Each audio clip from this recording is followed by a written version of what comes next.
नमस्कार, मेरा नाम सुनील पंडित है और दावेदारी की सफलताओं के बाद खूबसूरत दावेदारी का जो मंच है, इस पर आप एक खूबसूरत दावेदार आई हैं जिनका नाम है दिव्यानी जी कटारा। ये दावेदार वो हैं जिन्होंने पहली आदिवासी महिला के दम पर सर्वाधिक पुरस्कार अपने नाम किए हैं। 2022 में दादा साहब फाल्के अवार्ड जीतकर इन्होंने आदिवासी क्षेत्र के डूंगरपुर को विश्व पटल पर स्थापित किया है।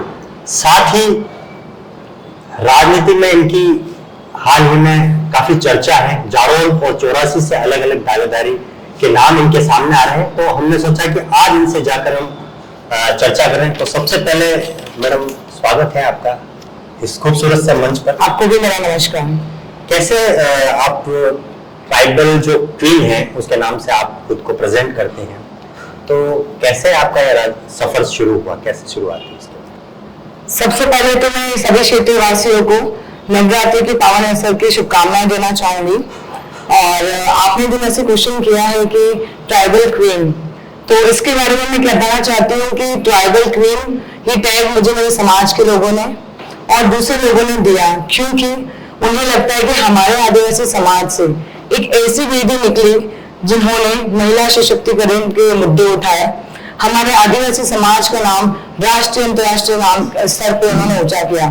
तो कहीं ना कहीं मेरे बड़े बुजुर्गों का, मेरे समाज का वो आशीर्वाद रहा कि उन्होंने मुझे ट्राइबल क्वीन से टैग दिया। आपने दादा साहब फाल्के अवार्ड जो सबसे बड़ा पुरस्कार है अर्जित किया, उसके अलावा करीब 2 दर्जन से अधिक आपने पुरस्कार अपने नाम किए हैं। मैडम, क्या राजनीति का स्वाद आपको लेने की ऐसी क्या इच्छा जागृत हुई कि आपको पहले से ही आप सेलिब्रिटी हो तो क्यों राजनीति में आना चाहते? ये तो आपका बड़प्पन है कि आपने मुझे सेलिब्रिटी बोला। मैं अपने आप को ना ही सेलिब्रिटी मानती हूँ ना ही कोई नेता मानती हूँ, क्योंकि मैं एक मिडिल क्लास फैमिली से आती हूँ, एक साधारण फैमिली की, एक आदिवासी समाज की बेटी, जिन्होंने मेहनत करी, समाज का नाम रोशन किया। और कहीं ना कहीं लोग कंसीडर करने लग गए कि सेलिब्रिटी है और राजनीतिक स्तर पे चुनी बढ़ाना चाहती हूँ, जबकि ऐसा कुछ भी नहीं है। मैं तो जन सेवक हूँ, मैं जनता की सेवा करना चाहती हूँ। जनता की सेवा कहाँ से करना चाहते हैं, जाड़ोल से या 84 से? जहां से भी मौका मिलेगा वहां से करेंगे, क्योंकि 84 की बात करूं तो 84 मेरी कर्म भूमि है, और जाड़ोल उदयपुर की बात करूं तो जाड़ोल उदयपुर मेरी कर्म भूमि है।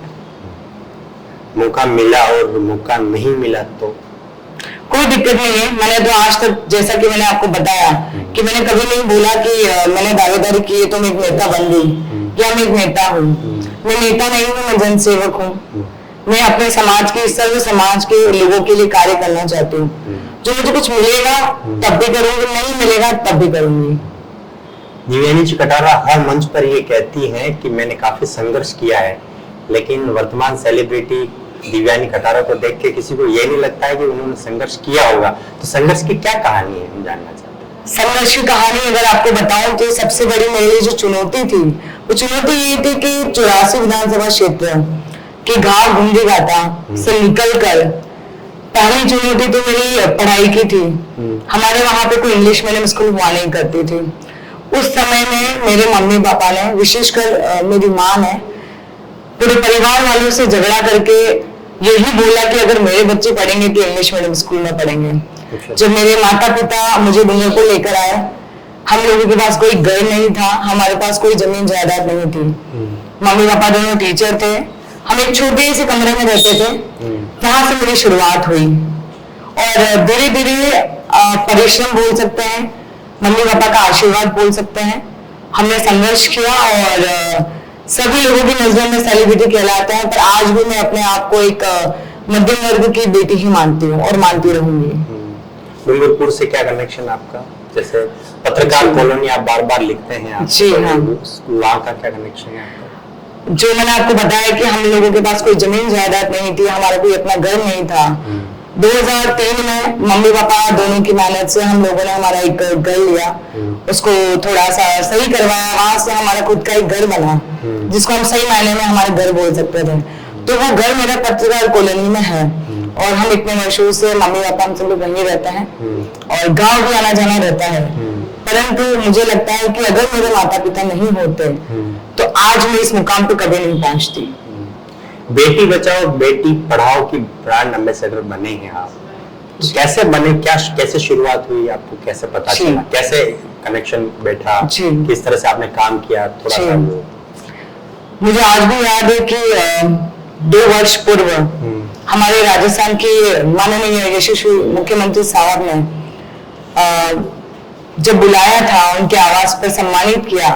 मैं सोच ही नहीं सकती थी कि ऐसा भी कभी कुछ होगा मेरे साथ, क्योंकि उस समय मैं मेरी शूटिंग में थी और शूटिंग का अंतिम दिन था और मेरे पास फोन आया कि आपको सीएमओ कल पहुंचना है। तो शूटिंग जल्दी से कंप्लीट करके और जब मैं वहां पहुंची बहुत नर्वस थी, क्योंकि राजस्थान के यशस्वी मुख्यमंत्री साहब जिनको मैंने हमेशा फोटो में देखा था, टीवी पे देखा था, उनसे मिलने का मौका मेरे लिए बहुत बड़ी बात थी। मैंने लहरिया, क्योंकि हमारे राजस्थान में लहरिया बहुत प्रचलित है, लहरिया मैंने येलो कलर की साड़ी पहनी थी। मैं बिल्कुल ही सिंपल एक सेलिब्रिटी ना बनकर एक आदिवासी बेटी बनकर वहां पर गई और मैंने, आपको पहले से पता था कि ऐसा कुछ होने वाला है? नहीं, बिल्कुल भी नहीं, अंदाजा ही नहीं था, क्योंकि मेरी शूटिंग चल रही थी। तो जब मैं वहां पहुंची तब कुछ घंटे हम लोगों ने वहां पे वेट किया, इंतजार किया, सब लोगों को देखा, इतने बड़े बड़े लोग आ रहे जा रहे हैं। जब मेरा समय आया तो साहब ने सबसे पहले यही पूछा, तो क्या नाम है बेटा? मैंने बोला साहब डॉक्टर देवयानी कतारा। कहाँ से हो? डूंगरपुर से। तो साहब ने जब दोबारा पूछा डूंगरपुर से, तो मुझे लगा कि साहब का वागड़ के प्रति, जनजातीय क्षेत्र के प्रति एक अलग लगाव है जो मुझे महसूस हुआ।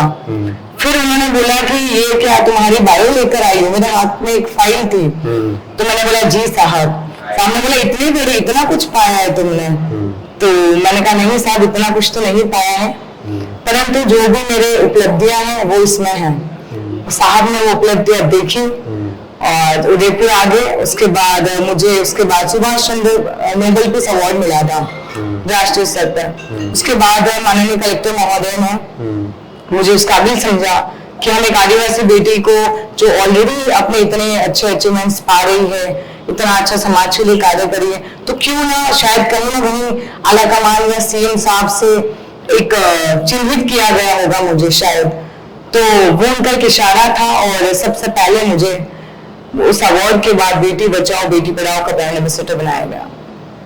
अशोक गहलोत जी आपकी काफी तारीफ करते हैं, आपको मंच पर मतलब सोनिया गांधी से लेकर जो बड़े नेता हैं उनके सामने तारीफों के फूल बांधते हुए नजर आते हैं। हाल ही में मेवाड़ में बहुत सारे दौरों के, उनमें भी कहीं कहीं आपको प्रमोट करते हुए दिखते हैं। तो विरोधियों का कहना है कि अशोक गहलोत दिव्यानी जी कटारा को एक आदिवासी नेता के रूप में स्थापित करना चाहते हैं, या फिर उनकी कोई अलग रणनीति है। आप इस चीज को कैसे, आप क्या मानते हैं? सबसे पहले तो मैं अपने आप को बहुत सौभाग्यशाली मानती हूँ, क्योंकि राजस्थान के मुख्यमंत्री साहब जिन्हें हम गरीबों के मसीहा और विशेष उनका आदिवासी जो हमारा समाज है उसके प्रति एक अलग प्रेम रहता है। तो एक आदिवासी समाज से आई हुई बेटी को एक मौका देना, उसके बाद मेरा कार्य देखना, उसके बाद मुझे समाज कल्याण बोर्ड के सदस्य बनाना, कहीं ना कहीं साहब ने भी सोचा कि इस बच्ची में वो टैलेंट है, इस बेटी में वो है कि कुछ करके कर दिखा सकती है। और कहीं ना कहीं राजनीति का तो मुझे नहीं पता, मैं कुछ नहीं कह सकती कि साहब के मन में क्या होगा, परंतु मुझे इतना पता है कि जहां जहां जब भी मुझे जिस भी तरीके से जनता की सेवा करने का मौका मिलेगा मैं जरूर करूंगी। आज भी करूंगी, कल भी करूंगी, हमेशा करती रहूंगी। कई बार कहा तो होगा कि दिव्यानी तुम तैयारी करते रहो, उनकी तरफ से हरी झंडी इस तरह का कुछ आपको इशारों में, क्योंकि वो तो जादूगर है जी हाँ, इशारों में कहीं आपको इंडिकेशन तो दिए होंगे कि आप तैयारी करो। तो कहाँ का दिया है? जाड़ोल का दिया है, 84 का दिया है, या उदयपुर ग्रामीण का दिया है? कहाँ का दिया है? नहीं, साहब ने ऐसा विशेष करके कभी नहीं कहा कि दिव्यानी आप 84 से लड़ो या यहाँ पे तैयारी करो या फिर झाड़ोल से करो। और रही बात उदयपुर ग्रामीण की, तो वो तो मैंने कभी सोचा ही नहीं, और सोचा नहीं तो मैंने उसके लिए आवेदन भी नहीं किया, क्योंकि मैंने वैसे भी बोला आपको कि 84 मेरी जन्मभूमि है और झाड़ोल उदयपुर जो जिसकी हम बात कर रहे हैं ग्रामीण की, वो मेरी कर्मभूमि है। तो साहब ने कभी ऐसा विशेष करके नहीं कहा, परंतु साहब ने हमेशा ये जरूर बोला है कि बेटा काम करो, बेटा आपको बहुत आगे जाना है। काम किस टाइप का, संगठन का काम के लिए बोला है या फिर चुनावी काम को?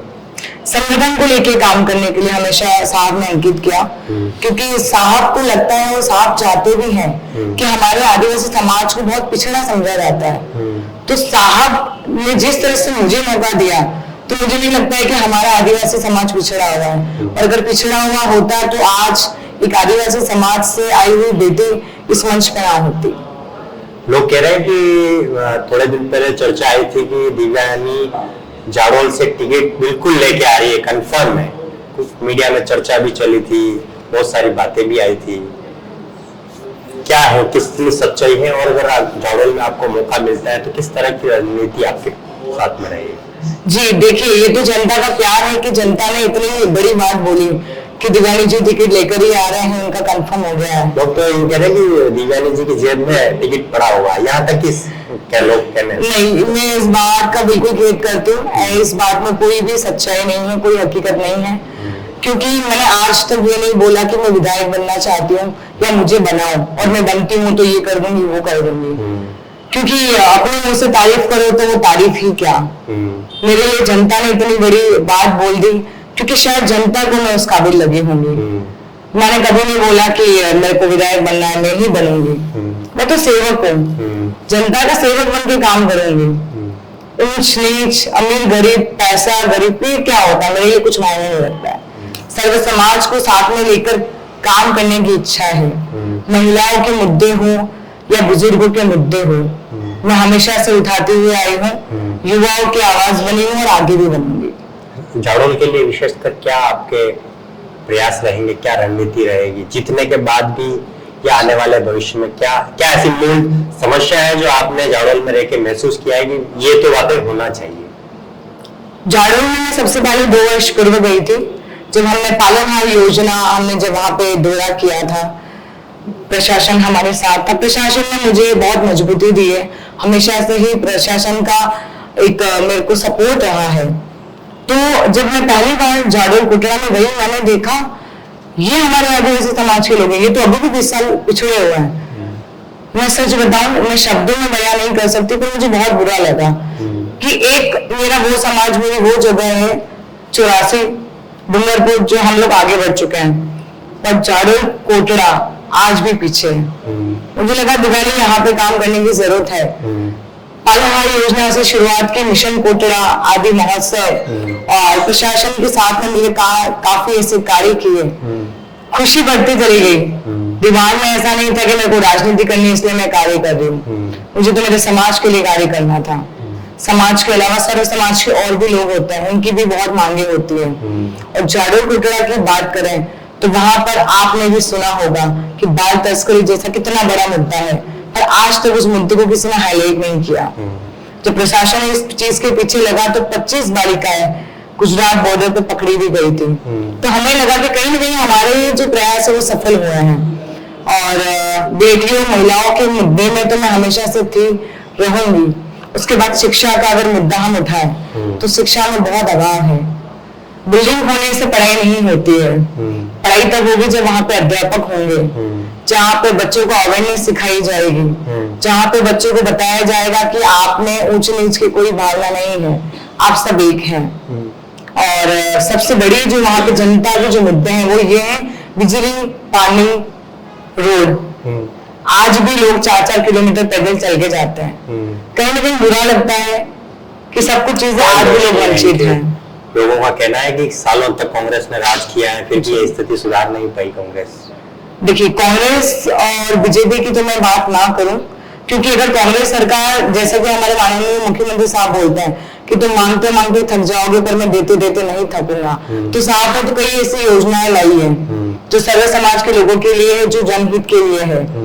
पर कहीं ना कहीं मुझे ऐसा लगता है, मैं ये नहीं कहती कि आज वहां पे जो भी विधायक महोदय हैं बीजेपी के, मैं उनके ऊपर भी प्रश्न नहीं उठाना चाहती, क्योंकि मैं कैसे उठा सकती हूँ। वो एक विधायक है, उन्हें अपनी जिम्मेदारियां बखूबी पता होनी चाहिए कि मैं यहाँ का विधायक हूँ तो मेरे यहाँ पे बिजली की समस्या है, क्योंकि आप जनप्रतिनिधि हैं तो आपका सबसे पहला हक बनता है।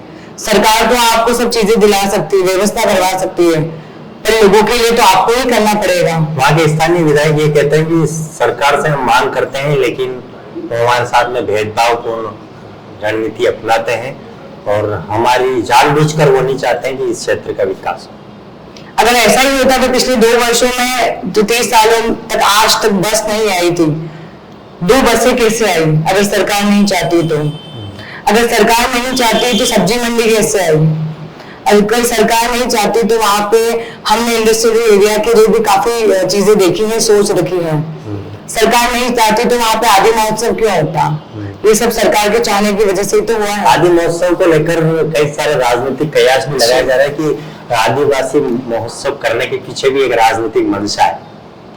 नहीं, अगर राजनीतिक मंशा अगर होती तो हम आज से 10 अलग अलग राज्यों के आदिवासी नहीं बुलाते हैं, हम सिर्फ और सिर्फ राजस्थान के आदिवासी को बुलाते हैं, क्योंकि आदि महोत्सव जो हमारा विजन है वो एक अंतर्राष्ट्रीय विजन है और कहीं न कहीं प्रशासन और हम सब मिलकर आदि महोत्सव को अंतर्राष्ट्रीय स्तर तक पहुंचाएंगे। एक बात आती है कि लोग कहते हैं आपके लिए कि दिव्यानी कटारा 2 नाव में सवार होती है, पहली नाव है जाड़ोल की तो दूसरी है 84 की। जी 84 में बीटीपी के राजकुमार रोत जो उनकी पृष्ठभूमि है या उनका जो राजनीतिक कैरियर है काफी मजबूती के साथ में लोग मानते हैं ऐसा वो है। उसके सामने अगर दिव्यानी कटारा लड़ती है तो क्या कैसी रणनीति रहेगी, क्या मुसीबतें आ सकती है? पहली बात तो ये कि मैं लड़ना चाहती नहीं हूँ चुनाव, ये बहुत ही क्लियर विजन है मेरा। परंतु अगर मुझे मौका मिला और अगर टिकट मिल जाता है या फिर दे दिया जाता है, आला कमान ने अगर सोचा कि नहीं इन्हें दिया जाए और अगर मिलता है तो मुझे ये लगता है कि जिस प्रकार से जो विधायक महोदय हैं राजकुमार जी, वो 5 साल पहले जब विधायक नहीं थे, जब वो भी मेरी तरह ही इसी उम्र के पड़ाव में थे, तब मैं ये सोचती हूँ और देखती हूँ, जहां तक मैंने देखा है, समझा है, जाना है चीजों को, कि उन्होंने कोई ऐसे बड़े मुद्दे नहीं उठाए थे महिलाओं के। उन्होंने कभी जनता के ज्ञापन ले जाके आगे नहीं दिए थे, उन्होंने कभी युवाओं की आवाज बनकर आगे नहीं गए थे। बस उनको टिकट मिली, उनको दावेदारी उन्होंने अपनी पेश की, उसके बाद उन्होंने जो भी किया चुनाव प्रचार प्रसार में किया। तो मैं ये मानती हूँ कि जब वो कुछ नहीं होते हुए अगर बने और कहीं ना कहीं वो समाज की लहर थी और वो बने लीडर, तो मैं उनसे कहीं बेहतर हूँ। मैं बेहतर इसलिए हूँ क्योंकि बिना कुछ नेता नगरी किए हुए मैंने समाज के, मैंने लोगों के मुद्दे उठाए हैं और उनकी हर एक आवाज बनकर मैं आगे तक गई हूँ। समाज कौन से, सर्व समाज या फिर आदिवासी समाज की बात? सर्व समाज को लेकर चलना चाहती हूँ। सर्व समाज से मुझे एक बात याद आई। हाल ही में आप एक काफी विवादों में रहे मोर पंख, वो भी आपने स्वान के माथे पर लगाया। विरोधियों का कहना है कि दिव्यानी कटारा को भक्ति और पवित्रता का मतलब पता नहीं है। इस विवादों में कैसे गिरे और क्या कुछ रहा वो थोड़ा सा बताएं। देखिए, अगर भक्ति और पवित्रता की बात की जाए तो जो लड़की हफ्ते के 4 व्रत करती हूँ, आप मेरा इंस्टाग्राम, फेसबुक सब कुछ उठा के देखिएगा, मैं आए दिन कहीं ना कहीं मंदिरों में जाती हूँ। मैं महादेव एकलिंगनाथ की बहुत बड़ी भक्त हूँ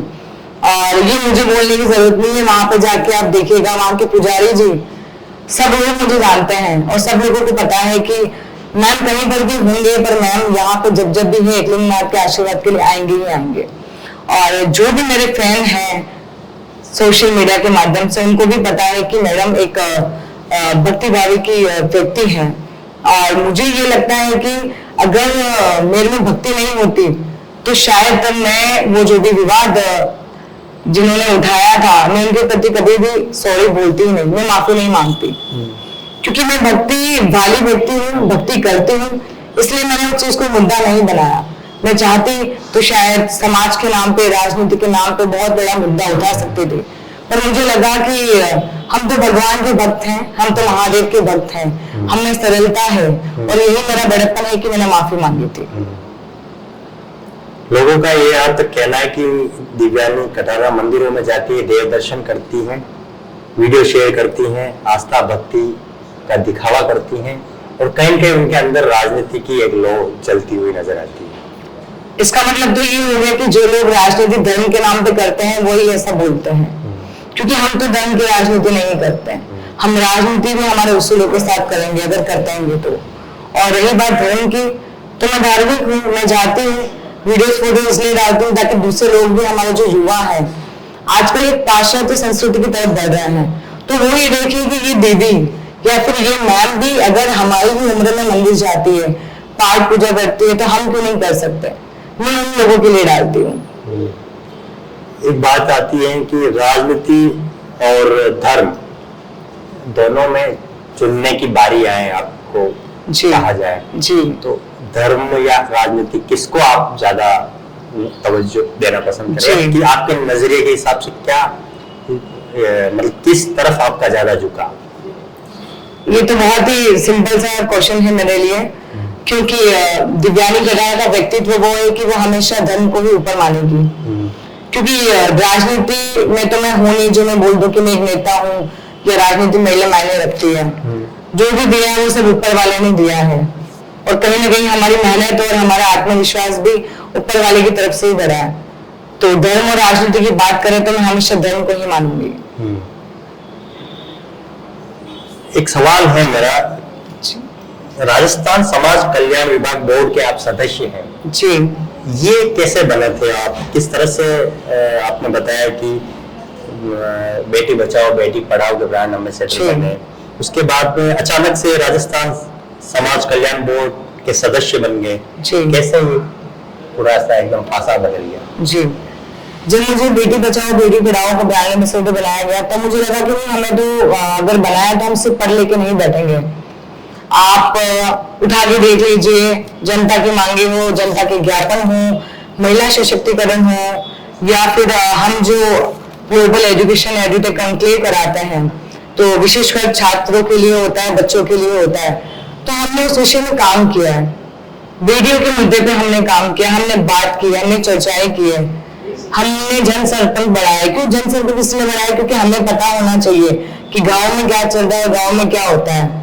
कोई ये नहीं बोल सकता कि मैडम हमसे मिलना है, गांव में तो मैडम ऊपर चेयर पे बैठे होंगे। मैडम जब भी गए हैं तो मैडम एक सेलिब्रिटी की तरह नहीं, मैडम एक जन सेवक की तरह बन के गए।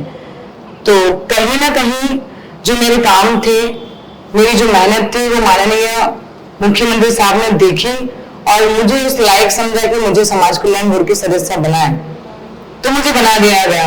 पहले तो मुझे खुद को विश्वास नहीं हुआ था कि मुझे इतनी बड़ी उपाधि दी, फिर लगा कि दिव्यानी आपको उपाधि इसलिए मिलेगी कि आपको इससे भी ज्यादा अच्छा करना है।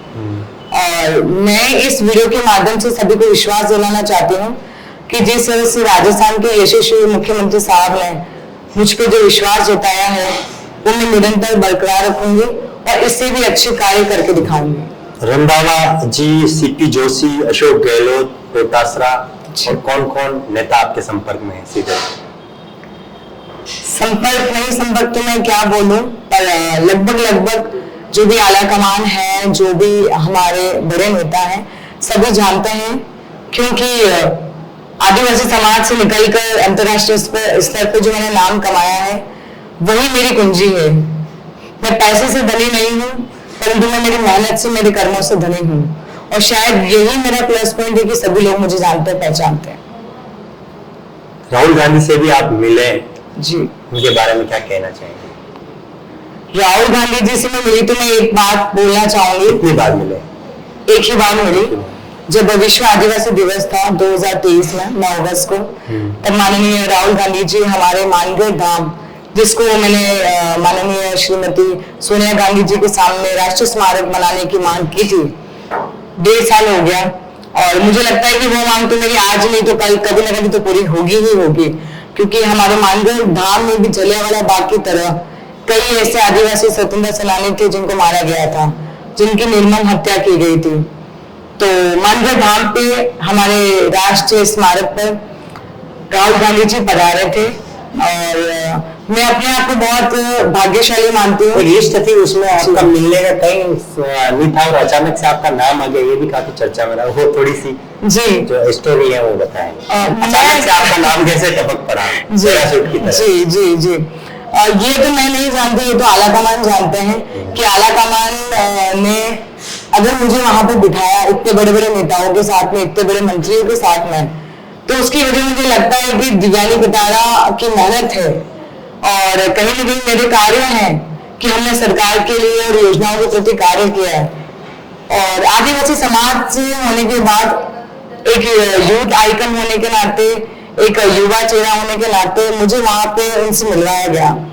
और माननीय राहुल गांधी जी के शब्द मुझे आज भी याद हैं कि Divyani, it was nice to meet you, you are an inspiration for your tribal community. So ये शब्द मेरे लिए स्वर्णिम अक्षरों में लिखे जा चुके हैं कि जो हमारे देश के आने वाले प्रधानमंत्री जी हैं, उन्होंने मेरे लिए इतनी बड़ी बात बोली और वो मेरे लिए बहुत मायने रखती है। आप बार बार अशोक गहलोत जी की तारीफ करते हैं, वो भी आपकी तारीफ करते हैं। उनकी योजनाएं को लेकर आप क्या कहना चाहेंगे? किस तरह से उनकी योजनाओं को लेकर किस तरह लोगों का, विरोधियों का आरोप है कि रेवड़ियां बांटते हैं, मोबाइल जो योजना है वो अनावश्यक लोगों की, युवाओं की जो कैरियर है वो कहीं कहीं ब्रेक कर रही है, उनके लिए अच्छा नहीं है। तो इन सारी जो घोषणाएं हैं या योजनाएं हैं, उनके बारे में आपका क्या नजरिया है? आप ये देखिए कि हमारे हिंदुस्तान में ऐसा कोई स्टेट नहीं मिला जिसने ओपीएस लागू किया हो। राजस्थान पूरे विश्व में या फिर पूरे हिंदुस्तान में हम कह सकते हैं कि एक ऐसा पहला स्टेट मिला जिसने ओपीएस लागू किया। आप हमें बताइए कि हमारे हिंदुस्तान में इतने स्टेट हैं, कौन से मुख्यमंत्री ने 25 लाख बीमा योजना चलाई? किसने 10 लाख दुर्घटना बीमा योजना चलाई? ये ऐसे किसी भी मुख्यमंत्री साहब ने नहीं किया जिस तरह से हमारे मुख्यमंत्री साहब ने किया। तो जो विरोधी आरोप लगाते हैं कि मुख्यमंत्री साहब रेवड़ियां बांटते हैं, तो वो तो विरोधी हैं, वो तो गिराने के लिए कुछ भी कहेंगे क्योंकि वो तो कुछ कर नहीं पाए। अब हमारे माननीय मुख्यमंत्री जी ने इतने अच्छे कार्य किए कि खुद मोदी जी भी उनकी तारीफ करते हैं, तो कुछ तो बात होगी हमारे मुख्यमंत्री साहब में। सोनिया गांधी जी आपके कान में क्या मंत्र फूंक के जाती है? नहीं, कोई मंत्र नहीं फूका था उन्होंने। मिले थे जी, क्या कुछ बातचीत हुई थोड़ा सा? जी, जब मैं सोनिया गांधी जी से पहली बार मिली थी तब माननीय मुख्यमंत्री साहब ने मेरा उनसे परिचय करवाया था। मैं नर्वस थी क्योंकि सोनिया गांधी जी से मिलना कोई छोटी बात नहीं है, बहुत बड़ी बात है। उनसे मिलने के लिए अच्छे से अच्छे लोग लगे रहते हैं और उन्हें मौका नहीं मिलता, पर हालांकि मुझे मौका दिया गया और मैं तो कुछ कह ही नहीं पाई, सब कुछ सीएम साहब ने ही मेरा परिचय दे दिया था। बस मैम ने इतना बोला कि बहुत आगे जाओगी बेटा, इसी तरह से आगे बढ़ती रहो, मेहनत करती रहो, इसी तरह से तैयारी करते रहो, ऐसा तो नहीं बोला? नहीं, तैयारी के बारे में मैम ने कुछ भी नहीं बोला। प्रियंका गांधी से नहीं मिले, उनका मिलने का कब, आपका ये सपना कब पूरा होगा? सपना वैसे तो आज पूरा होने वाला था क्योंकि प्रियंका गांधी जी आज जयपुर में ममता भूपेश जी हैं, उनकी विधानसभा में पधार रही हैं, परंतु कहीं ना कहीं वो व्यस्तता और कुछ चीजों के कारण मैं नहीं पहुंच पाई, और अगर पहुंच पाती तो आज मेरा वो भी सपना पूरा हो जाता। अब विधायक बनते हैं तो क्या ऐसे मुद्दे हैं जो आप पूरा करना चाहेंगे दिल से? जी, आपको लगता है कि समाज में ये आवश्यक कार्य जरूर होना चाहिए? 5 ऐसे रीजन बताएं अंतिम जाते जाते कि आप उस पर वाकई फोकस करके और उस काम को करना चाहते हैं। पहली बात तो ये कि मैं विधायक नहीं बनना चाहती, मैं जन सेवक थी, हूँ और रहूंगी, और ना ही मैंने ऐसा सोचा है कि दिव्यानी विधायक को विधायक बनना है तो ही कार्य करेगी, ऐसा कुछ भी नहीं है। मैंने अभी तक कहीं पर भी किसी भी इंटरव्यू में ये नहीं बोला कि मेरे को विधायक बना दो या मैं विधायक बनना चाहती हूँ।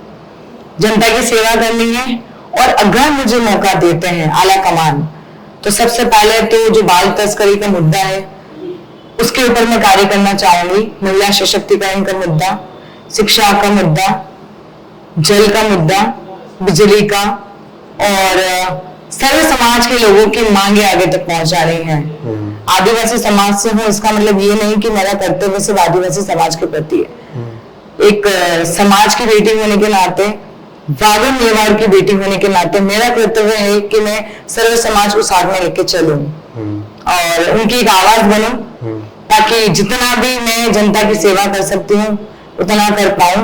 और कहीं ना कहीं अगर जनता चाहेगी कि मैं चुनाव लड़ूं और अगर आला कमान ने मौका दिया तो देखा जाएगा, फिर सोचेंगे। आपके विरोधी यहाँ तक कहते हैं दिव्यानी जी की दिव्यानी अभी बच्ची है और राजनीति उनके लिए मुफीद जगह नहीं है, उनके लिए जो अच्छी जगह है या उनके लिए भविष्य में आगे बढ़ने की जगह है वो या fashion designing, modelling, film industry इस तरह की है, राजनीति में न आए तो बेहतर है। ये आपके विरोधियों का अब सुझाव है? जी देखो, ये तो विरोधी तो कुछ भी कह देंगे, और विरोधी जो कहते हैं वो जरूरी नहीं कि मैं वो सोच लूं या समझने लग जाऊं।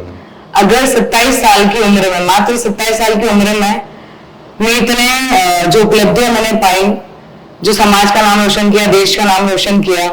तो मैं उनसे पूछना चाहती हूँ कि आप जब मेरे उम्र के पड़ाव में थे तब आपने क्या ऐसा पा लिया, तब आपने ऐसा क्या कर लिया? कई मंत्री, कई नेता या कोई भी विरोधी ऐसे भी होंगे जिनको 27 साल तक में ये पता भी नहीं चल रहा होगा कि नेता नगरी होती क्या है, कि हमें हमारे जीवन में करना क्या है। और रही बात दूसरी चीजों की कि आप नहीं कर पाओगे, तो ऐसी कोई चीज नहीं है कि जो मैं ठान लूं मैं नहीं कर पाऊं, क्योंकि मेरा मानना है कि जीतने वाले कोई अलग कार्य नहीं करते, वे हर कार्य को अलग ढंग से करते हैं। और मात्र 27 साल की उम्र में बच्ची हूँ तो बच्चे ही सही, आप तो ये सोच के डर गई कि बच्ची ने हमारी कहीं बनी बनाई राजनीति ना बिगाड़ दे। तो मेरी उपलब्धि तो ये है कि बच्ची ने आके आपका जो खेल था वो खेल बिगाड़ दिया, आप लोगों के मन में वो डर बिठा दिया कि अगर ये बच्ची अगर आ गई राजनीति में तो हमारा पद छीन लेगी। तो ये तो आप खुद ही आंकलन कर लीजिए कि कौन कितना बड़ा है और किसमें कितना भविष्य को संभालने की ताकत है। या जिस पर तंज मार रहे हैं, विरोधी में मार रहे हैं अपने पार्टी के लोगों पर? अपनी पार्टी के लोगों के लिए तो देखो, मैं बोलने वाली कुछ होती ही नहीं हूँ, और विरोधी के लिए भी इसलिए मैं नहीं बोलना चाहूंगी कि मैं उनके लिए बोल रही हूँ, क्योंकि मैं उम्र में छोटी हूँ, मैं बड़ों का आदर मान सम्मान करती हूँ। परंतु जो लोग ऐसा सोचते हैं ये उन लोगों के लिए है कि यहाँ पे काबिलियत मद्देनजर रखी जाती है, उम्र नहीं। तो ये थे दिव्यानी जी कटारा, क्वीन, ट्राइबल क्वीन के नाम से। एक जाते जाते एक मेरा और सवाल है, अभी हाल ही में आपने एक प्रोडक्शन के तहत शहद का कुछ दिव्य ट्राइबल हनी, वो क्या आपका मिशन है? थोड़ा वो मेरा मिशन ये है कि मैं हमारी जितनी भी आदिवासी समाज की महिलाएं हैं उनको मैं सशक्त बनाऊं, उनके अपने पैरों पर वो खड़ी हों। और मेरा ये सोचना है कि महिला सिर्फ 4 दीवारी में घर संभालने के लिए नहीं है। महिला चाहे तो कुछ भी कर सकती है, महिला चाहे तो घर को संभाल सकती है, महिला चाहे तो ऑफिस में संभाल सकती है। तो ट्राइबल हनी जो है वो हमारी आदिवासी महिलाओं द्वारा शुद्ध हनी निर्मित किया गया है, जो कि हमारे आदरणीय मुख्यमंत्री साहब द्वारा ही उनके जन्म दिवस पर लॉन्च किया गया था। वो भी मेरा एक सपना था जो पूरा हुआ, और वो तो एक छोटी सी शुरुआत है। आने वाले समय में आप सभी लोग देखेंगे कि किस तरह से हम जो शुद्ध जो निर्मित चीजें होती हैं हमारे जंगलों की, उनको हम किस तरह से आगे बढ़ा रहे हैं, किस तरह से हम लोगों को रोजगार के प्रति जोड़ रहे हैं। एक मेरा सवाल है कि दिव्यानी जी कब शादी करेंगे? विधायक बनने से पहले या विधायक बनने के बाद? देखिए, अगर रही बात शादी की तो मैं शादी करना ही नहीं चाहती हूँ, अभी इस बारे में मैंने कुछ सोचा नहीं है। तो कब शादी करेंगे, विधायक बनने के बाद, नहीं बनने के बाद, वो तो ऊपर वाले के हाथ में, जब लिखा होगा तब हो जाएगा।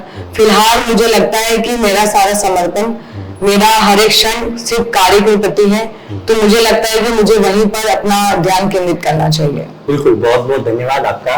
आप इस एपिसोड में पधारे हैं, आपने चर्चा की। मुझे उम्मीद है कि आपको हम द उदयपुर अपडेट्स के मंच पर अच्छा लगा होगा। शुक्रिया, धन्यवाद, जय भारत। बहुत बहुत धन्यवाद। जय हिंद, जय भारत।